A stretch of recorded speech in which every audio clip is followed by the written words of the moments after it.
여러분 안녕하십니까. 인구 소멸이라고 하면 대한민국 모두가 떨고 있지 않습니까? 그거를 좀 대응하고 더 경쟁력 있는 도시를 만들기 위해서 메가시티가 전국적으로 거론되고 있다고 하는데요. 이를 위해서 오늘 최고의 패널들을 모시고 우리 공직자들에게 도움되는 자담회를 시작을 하려고 합니다. 안녕하세요. 안녕하세요. 안녕하세요. 네, 네, 한 분에 한 분 반갑습니다. 소개 부탁드리겠습니다. 네, 반갑습니다. 저는 연세대학교 도시공학과에서 특임 교수로 있는 진희선입니다. 반갑습니다. 네, 안녕하세요. 반갑습니다. 저는 한양대학교 도시학과 이창무 교수입니다. 예. 네, 안녕하십니까. 저는 중앙대학교 도시계획 부동산학과에 재직 중인 마강래라고 합니다. 네, 안녕하십니까. 국토연구원 국가균형발전지원센터장입니다. 박경혜입니다. 반갑습니다. 언론에서 많이 거론되는 메가시티는 과연 어떤 것을 말하는 것인지, 또 먼저 여러분들께서 메가시티 정의에 대해서 좀 말씀을 좀 해주셨으면 좋겠습니다. 네. 마흔 교수님 먼저 하시는 게 좋지 않을까요? 네. 우리 전문성이 가장 네, 교수님 박경혜 박사님. 계속 핑퐁을 하겠습니다. 네, 네. 그 메가시티라는 그 말에서 나오는 것처럼 메가 크다라는 의미지 않습니까? 그래서 큰 도시를 의미하는데 이게 과연 1000만이 기준이 될 것이냐? 보통 UN 기준으로 보면 1000만 이상의 대도시를 메가시티라고 합니다. 근데 이 1000만이 반드시 절대적인 기준은 아니고 큰 도시, 그리고 큰 도시와 주변 지역들 간이 연계할 수 있는 거대한 경제적 집적체가 메가시티다라고 할 수 있겠습니다. 최근에 이제 정치권에서 나온 그 메가시티 논의는 이거 약간 결이 좀 다른데요. 최근에는 김포, 서울이라든가 그리고 지역에서 인구가 1000만이 안 되는 그런 지역들이 좀 있습니다. 그럼에도 불구하고 아까 말씀드렸듯이 메가시티가 거점 중심 지역과 주변 지역들 간에 연계하는 거대한 경제적 공동체라는 측면에서 본다면은 충분히 메가시티 가능성도 높다라고 말씀드릴 수 있겠습니다. 네. 다른 분들도 한 말씀 더 해주시죠. 저는 우리나라에서 이제 메가시티 논의가 사실은 꽤 오랜 역사를 갖고 있거든요. 특히 이제 서울을 중심으로. 서울만 보면 이미 인구 1000만이 넘나들었던 대도시이기 때문에 메가시티죠. 근데 메가시티를 요즘에서 이제 다시 한번 그걸 음미를 해보면 아까 말씀하신 대로 경제 공동체의 어떤 영역을 갖고 있는 그 메가시티, 그러면서 또 한편으로는 좀 더 경쟁력 있는 도시를 어떻게 만들어 갈 거냐. 여기 이제 방점을 두고 서울은 이미 메가시티임에도 불구하고 뭐 김포를 끌어들인달지 어떤 인접한 지역 도시를 끌어들이면서 좀 더 경쟁력 있는 도시로 만들어가는 게 필요하지 않느냐 해서 다시 한번 우리 이제 화두가 되는 것 같고요. 특히 지방 같은데 이제 지역으로 내려가 보면 뭐 아무리 묶어도 1000만이 어렵죠. 부울경 정도 빼놓고는. 그렇지만 지역에서 이제 좀 편파적으로 돼 있는, 파편적으로 돼 있는 어떤 지역의 지방의 도시들을 하나의 경제 단위로 좀 크게 묶어서 좀 경쟁력 있는 도시로 가보자. 이제 이런 의미에서 메가시티가 새로운 화두로 지금 얘기가 되고 있는 것 같습니다.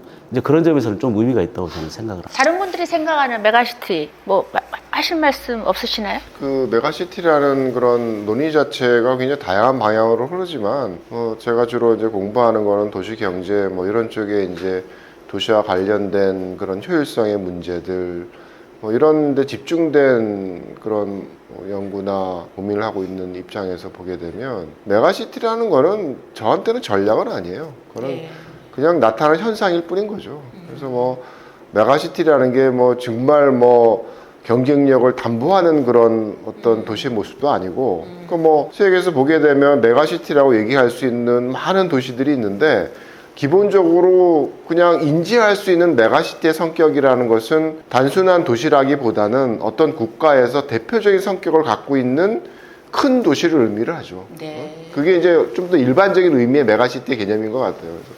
그래서 예를 들어서 미국 같으면 뉴욕 같은 그런 메가시티 권역이 있는 거죠. 그거는 이제 우리가 얘기하는 뉴욕시라는 행정구역만을 얘기하는 것이 아니라 그 뉴욕시라는 중심 도시와 연계된 경제적인 생활권을 갖고 있는 거의 2000만이 넘는 주로 보게 되면 뉴욕주를 넘어서 펜실베니아까지 연결되는 그런 실질적인 행정적인 권역을 떠난 그 도시의 권역을 얘기하는 그런 뉴욕권이라는 게 이제 메가시티가 되는 거고, 반면에 뭐 멕시코에도 멕시코 시티 같은 대표적인 어떤 대도시가 존재를 하죠. 거기도 한 2천만 정도가 돼요. 근데 그렇다고 뭐 멕시코 시티가 뭐 경쟁력이 있는 도시는 아니거든요. 네. 그냥 어떤 그 도시에 있어서의 인구를 집중하고 있는 가장 얼굴이 되는 그런 성격의 큰 도시들을 메가시티라고 기본적으로 얘기를 하죠. 그래서 그게 뭐 메가시티라는 어떤 현상이라고 자체가 뭐 그거를 뭐 경쟁력을 담보할 수 있는 그런 건 아닌 거고요. 그래서 뭔가 이제 우리가 메가시티에 대한 어떤 뭐 얘기를 할 때 기본적으로 메가시티가 과연 뭘까? 뭘 얻고자 하는 논의일까에 대한 좀 서로 간에 합의를 가지고 얘기를 해야 되는 그런 이슈라고 생각을 합니다. 우리나라에 메가시티가 필요한 이유는 무엇인가요? 지금 금방 뭐 다른 분들께서 말씀하셨듯이 일반 국민들은 모모 메가시티라 그러면은 하나의 딱 도시를 상상하는 경우가 많아요. 근데 이제 우리 학술적으로 가장 많이 정의되는 메가시티는 이제 박 박사님께서 말씀하셨듯이 인구를 기준으로 하는 경우가 많고요. 그러니까 인구 1000만 이상의 기능적으로 연계된 대도시권 이렇게 정의를 하고 있습니다. 기능적으로 연계됐다라는 거는 우리가 이제 교통통신이 계속적으로 발달해 왔잖아요. 그럼 도시와 도시 간의 연계성이 더 예전보다 강화된 거예요. 그러니까 예를 들어서 우리가 예전에 뭉아오 타고 강릉 갈 때의 시간, 지금은 강릉을 서울에서 2시간 정도면 끊지 않습니까? KTX를 타고. 그러니까 강릉이 예전에는 굉장히 먼 곳에 있는 어떤 남이었는데 이제 점점 속도가 빨라지니까 이웃이 된 거예요. 그래서 특히 이제 주변에 있는 도시들은 교통통신의 발달로 이게 같이 막 기능적으로 연계돼서 움직이는 현상이 이제 나타나는 거죠. 이건 아주 필연적인 거고, 그러한 큰 클러스터 이런 것들을 갖다가 이제 메가시티라고 부르거나 조금 더 정확한 용어로는 이제 메가시티 리전이라고 이제 부르는 거죠. 근데 저희가 이 메가시티 논의가 지금 우리나라에서 이렇게 급부상한 거는 그러니까 서울이 아니라 지방이 먼저였어요. 그러니까 서울은 서울, 경기, 인천이 교통통신의 발달로 막 통으로 묶이면서 하나의 단일한 어떤 그런 기능적 공간이 되어 가는데, 지방은 행정구역이 자잘하게 나눠져 있어 가지고 행정 따로 하고 또 서로 경쟁하면서 뭐 옆에 이제 도로가 난다든가 철도가 지나가면 그 옆에 있는 단체장 표가 떨어지는 어떤 그런 구조였잖아요. 그래서 지방에도 이건 시장이 아니라 조금 인위적으로 기능적으로 연계된 거대 권역을 만들어야 이 거대 권역의 인구와 산업이 빨려 들어가지 않는 어떤 그런 공간을 구축할 수 있다. 그래서 행정구역은 그대로 뭐 놓고 협의체를 만들어 갖고 기능적 공간을 만들어도 되고, 아니면은 이렇게 서로 경쟁하는 관계니까 행정구역을 통합해 가지고 하나의 통으로 좀 수도권에 좀 대항해 보자. 뭐 이런 컨셉을 가지고 먼저 이제 지방에서 시작이 됐죠. 그런 의미에서 이게 이제 지방의 인구 감소를 막는 좀 수단으로서 사용되기도 했다라고 말씀드릴 수 있을 것 같습니다. 이제 말씀을 듣다 보니까 이거 진짜 굉장히 중요하네요. 어떻게 생각하세요? 지금 필요한 이유는 뭐 다른 분들도 좀 말씀하실 부분이 있나요? 필요한 이유. 국토연구원에서 연구를 많이 했나요? 예, 그게 그 메가시티를 보는 관점이 크게 세 가지입니다.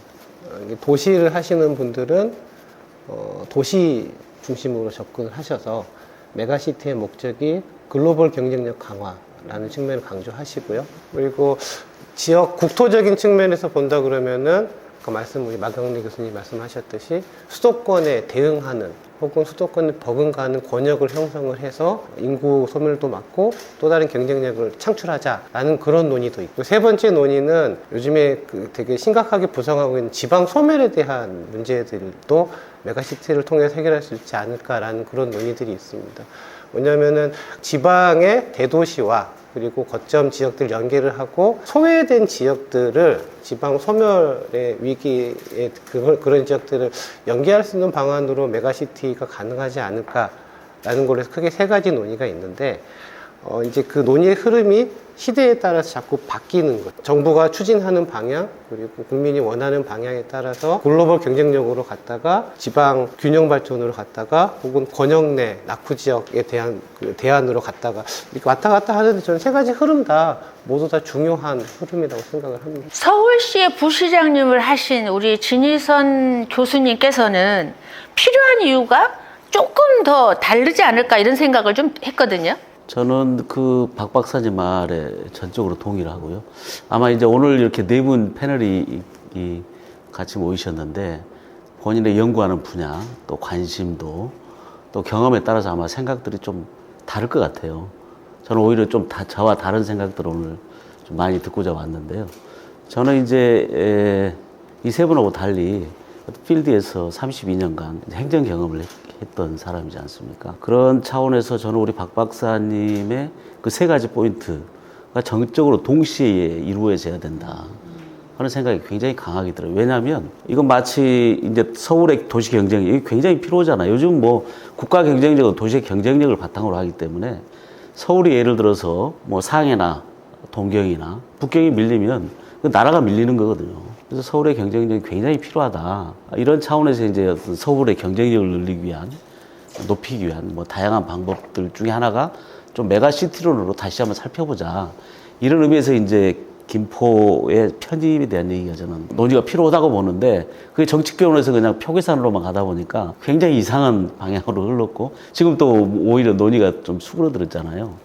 근데 이제 그걸 자꾸 강조하다 보면 도대체 지방 소멸을 어떻게 할 거냐. 우리 마 교수님 같은 경우는 이제 지방 소멸에 대한 걸 굉장히 우려를 했고 그걸 가지고 책도 몇 권 내시고 대책을 이제 지방의 거점, 경제도시, 성장도시를 만들자. 이런 이제 말씀도 하셨고 또 하나는 이제 박 박사님 말씀하시던 저는 뭐 고향이 한평입니다. 저 전라도 시골. 근데 제가 어렸을 때 중학교, 고등학교 다니면서 느끼는 게 거기서 시골에서 농촌 지역에서 생활권을 살펴보면 이제 광주하고 붙어 있기 때문에 대부분의 필요한 어떤 물자를 구매를 한달지 뭐 의료 시설을 이용을 한달지 뭐 또 문화생활을 한달지 그럼 광주 가서 하거든요. 그러니까 지방의 거점 도시를 성장을 시키면서 어떤 낙후 도시와의 연계 그리고 그 어떤 도시의 생태계를 만들어주는 그런 의미로 저는 의미가 커서 마치 이 서울의 도시 경쟁력과 지방 소멸에 대한 대책, 이것은 그 삼쌍둥이처럼 두 가지를 같이 해결하는 방향으로 나가야 된다. 시대 흐름에 따라서 하나만 강조를 하다 보면 하나가 소홀해지고 그러다 보면 이게 또 정치권의 그 표계산에 따라서 왔다 갔다 하다가 우왕좌왕하다가 결국 논의가 중단되고 이게 지금 몇십 년 동안 이러고 있거든요. 그래서 굉장히 안타깝다 하는 생각이 들고요.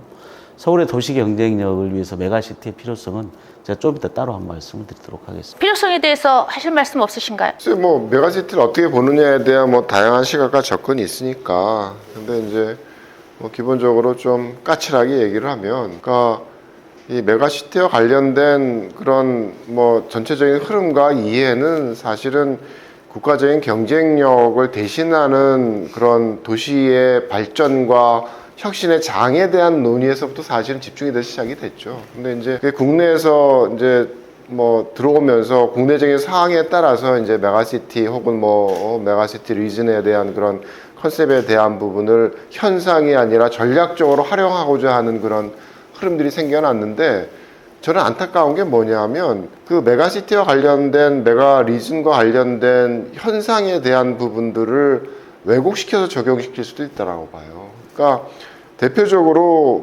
뭐 지금 이 기관 자체 갖고 있는 그런 중요한 그 팀 자체가 뭐 도시 재생과 관련 그런 이슈였던 것처럼 도시 재생이라는 그런 화두는 우리 국내에서 형성된 것보다 굉장히 다른 성격의 광범위한 부분이었거든요. 근데 이제 그게 들어오면서 뭔가 이 균형 발전과 관련된 이슈와 저개발된 그런 상황에서의 어떤 도시의 모습을 어떻게 끌고 가느냐에 따른 일본에서 형성된 어떤 도시 재생의 그런 적극적인 모습이 아닌 굉장히 소극적인 모습의 그런 도시 재생이라는 형태로서 굉장히 특화돼서 발전해 나간 부분이 분명히 있거든요. 이제 그런 것처럼 저도 걱정하는 게 뭐냐면 메가시티와 관련된 그런 논의와 국내에서 전략들이라는 게 그런 도시 재생이 겪었던 그런 왜곡된 전철을 밟고 있는 게 아닌가라는 그런 의미를 굉장히 강하게 가져요. 그래서 뭐 지방에 있어서 균형 발전의 어떤 화두로서 이제 얘기를 한다 그러지만 제가 갖고 있는 도시의 모습이라는 것은 굉장히 응집된 공간적인 그 시너지 효과를 만들어낼 수 있는 집적화된 공간의 그 현상을 얘기를 하는 거거든요. 근데 그게 뭐 여기 뭐 부산 있고 울산 있고 뭐 저쪽 경북의 다른 도시들이 그냥 하나로 묶으면 돌아가는 게 아니고요. 하나의 공간 안에서 굉장히 인터랙트가 많은 그런 어떤 도시 내에서의 액티브한 그런 활동들이 정말 커져 나갈 수 있을 때 그게 시너지 효과를 내는 거지. 그냥 너 멀리 떨어져 있는 걸 묶어가지고 내 가치가 이런다고 되는 게 아니거든요. 그래서 하나하나의 어떤 개체들에 있어서의 그런 응집력 자체도 적고 부산 자체도 사실은 뭐 메가시티의 어떤 성격이냐 울산이 정말 메가시티냐라고 따지면 그것도 아니니까. 그래서 저는 좀 기본적으로 저희가 균형 발전이라는 방향에서 메가시티라는 현상이라는 부분을 혹은 메가시티 리전이라는 현상이라는 부분을 전략으로 정말 활용할 때 그게 어느 정도 가능한 방향성이냐 전략이냐에 대해서 조금은 있는 그대로를 들여다봐야 될 것 같아요. 그게 이제 우리가 신기를 쫓지 않는 방향일 수도 있는 거죠. 그래서 까칠하게 말씀을 드리면 그렇습니다. 네. 저는 지금 말씀을 들으면서 어쨌든 곳곳에 우리 지방정부에 계시는 공무원들이 이 부분은 정말 공부를 좀 해야 되겠다. 좀 이런 생각이 진짜 들었었거든요. 그래서 메가시티에 대해서 만들어요? 만들지 마요? 만들어요? 어떻게 해야 돼요? 만들어야 하나요? 그러니까 메가시티라 그래가지고 이게 메가시티니까 이렇게 만들어야겠다 이런 개념이 아니에요. 메가시티라는 것 자체가 이 교통통신이 발달하면은 기본적으로 정말 이 도시행정에 있어서 중요해지는 부분이 있는데 이게 광역행정과 관련된 거예요. 광역 인프라를 어떻게 제대로 깔 수 있을 것인가.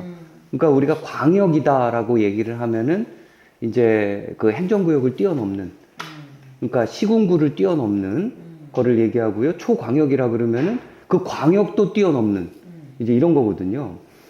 그러니까 예를 들어서 이런 거예요. 그러니까 철도가 간다, 도로가 간다, 상하수도가 간다. 이거는 이제 리니어 형태로 행정구역을 거칠 수밖에 없는 거죠. 그 다음에 점 단위로 같이 쓰는 거, 공항을 같이 쓴다든가, 그 다음에 소각장, 화장장 등등. 이거는 모든 지자체에 다 있을 수가 없는 거예요. 그럼 이런 것들을 어떻게 지역이 같이 협업을 통해 가지고 효율적으로 잘 쓸 수 있는가. 규모의 경제를 이뤄서 화장장도 크게 하나 만들어 놓고 이걸 주변 지역과 잘 연계하는 어떤 그런 전략들, 이런 것들이 너무 중요해지는 거예요.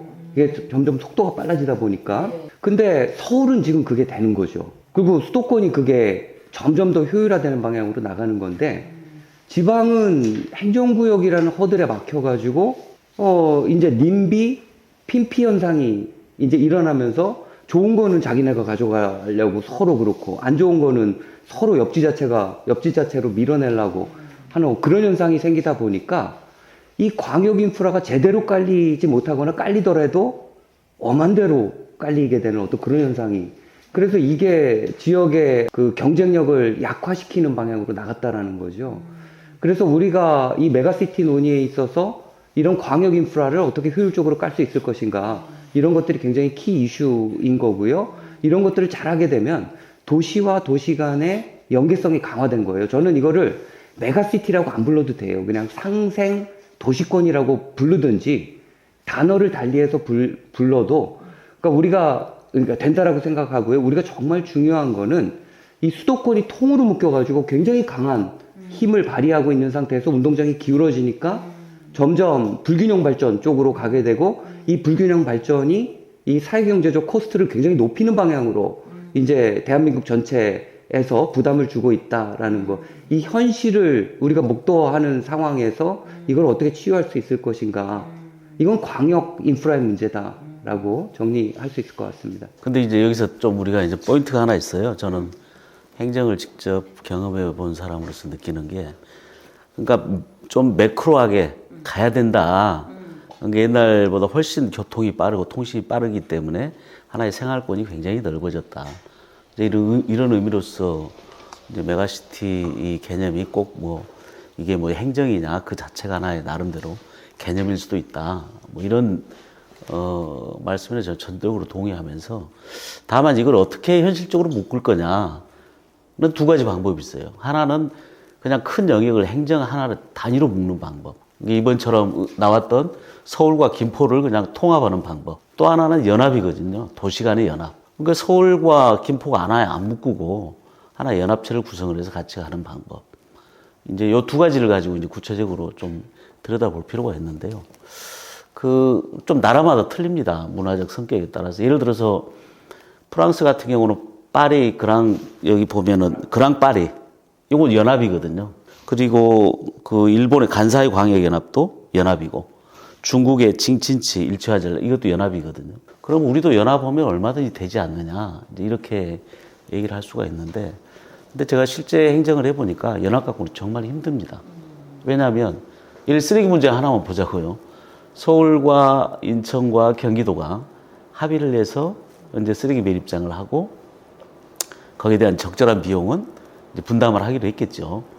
근데 세월이 가서 이제 그게 종료가 되든지 아니면 어떤 상황이 변경되든지 다시 이걸 계약하는데 굉장히 힘들더라고요. 실제 해보니까. 그리고 교통 측면에서 얘기하면 지금 뭐 지하철 5호선을 연장을 하는지 마는지 이런 것도 있잖아요. 그건 오히려 차라리 큰 이슈예요. 광역버스 하나를 서울로 진입을 해서 어디서 회차를 할 거냐? 이 협의 갖고 몇 년 걸립니다. 이렇게 어려워요. 우리나라 상황이. 그리고 또 지금은 당도 틀리면 일부러 그걸 또 안 해주면서 정치적 이슈로 갖고자 하는 일부 정치인들이 있잖아요. 그럴 바에는 저는 어떤 필요한 부분을 적절하게 합치자 하는 생각이고, 근데 지역으로 내려가 보면 저는 아까 우리 이창복 교수님 말씀하신 부울경 같은 경우는 좀 저도 반대적 입장을 갖고 있습니다. 부산, 울산, 경북은 하나의 생활권이 아니거든요. 그림상으로 이렇게 묶어가지고 뭐 여기는 뭐하고 좋을 것 같은데 거기서 실제 거주하는 주민 입장에서는 그 광역 단위로서 메가시티 역할도 없을 뿐더러 그냥 그림상일 뿐이죠. 그래서 이제 가덕도 공항 같은 경우도 사실 전문가끼리는 반대 의견도 많잖아요. 도대체 그걸 누가 가느냐. 부울경에서 서울 올라가는 게 훨씬 빠른데 인천공항 가는 게 훨씬 빠른데 이런 얘기를 하듯이, 그래서 실제로는 이 메가시티에 대한 논의는 생활권 단위로 정확하게 행정 단위로 묶어주는 게 저는 오히려 필요하다고 봐요. 연합은 안 되고. 예? 연합은 연합은 현실적으로 어려움이 많아요. 물론 저는 연합과 행정 단위를 묶어주는 걸 같이 연동해서 할 필요가 있다고 봅니다. 어떤 경우는 연합을 하고 어떤 경우는 행정 단위로 통합을 하고. 그리고 최근에 보면 뭐 하남시 개발되고 나서 서울시와의 연결 지역에 있어서의 논란의 그린벨트를 어떻게 쓰느냐에 대한 선택에 있어서도 하남시는 취락지구를 선정하는데 20호 이상이면 돼요. 근데 서울시는 여전히 100호 이상의 취락지구를 선택할 수 있는 구도로 유지를 하는 거예요. 근데 그 사이 공간은 지금은 서울시의 외곽이었지만 지금은 하남시와 서울시를 연결하는 굉장히 입지가 좋은 곳이 됐거든요. 그래서 그곳에 있어서의 개발에 대한 어떤 그 필요성이나 강도나 압력이라는 게 굉장히 강한데 행정 지자체가 틀리기 때문에 그쪽의 활용에 대한 선택들이 합리적으로 수용이 안 되는 거죠. 그런 식의 어떤 도시의 성장 과정 속에서 우리가 갖고 있던 규제들이 만들어내는 행정구역이 다르기 때문에 만들어내는 불협화음이라는 게 실제적인 도시권 전체를 포괄하는, 서울시 대도시권으로 한다면 하나를 포함해서 김포까지 가고 밑으로 가면 화성 동탄까지 가는 그런 실제적인 기능적 권역에 있어서의 효율적인 연결 체계를 막는 비효율화를 만들어내는 원인이 되어 왔다는 거죠. 그래서 이제 그런 것들이 서로 협의체를 만들면 되는데 옥상으로 경기도가 있잖아요. 그러니까 뭐 하남시가 들어오고 김포시가 들어오려도 경기도가 그 위에서 뭐 이래라 저래라 하는 상황이 되니까 협의체를 만드는 것도 쉽지가 않은 상황이 되는 거예요. 그럼 국도연구원에서 연구를 하실 때 이 메가시티가 해야 된다라는 뭐 연구 결과는 어떻게 나왔나요? 아까 말씀하신 것처럼 생활권을 분석을 다 해봤어요.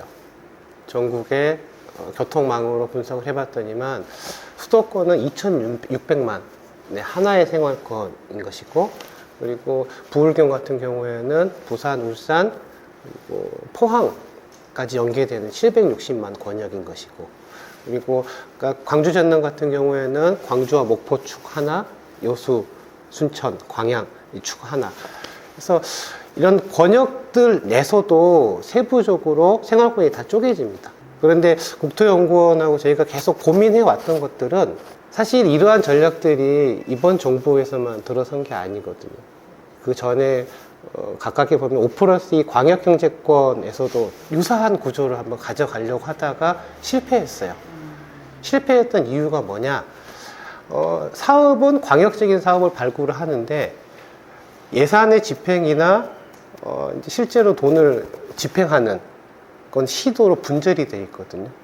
그러다 보니 광역적인 사업이라고 할지라도 부처별로 예산이 나오고, 그리고 광역적인 사업이라고 하더라도 시도에서 쪼개서 사업을 진행을 하다 보니 이게 문제가 많더라.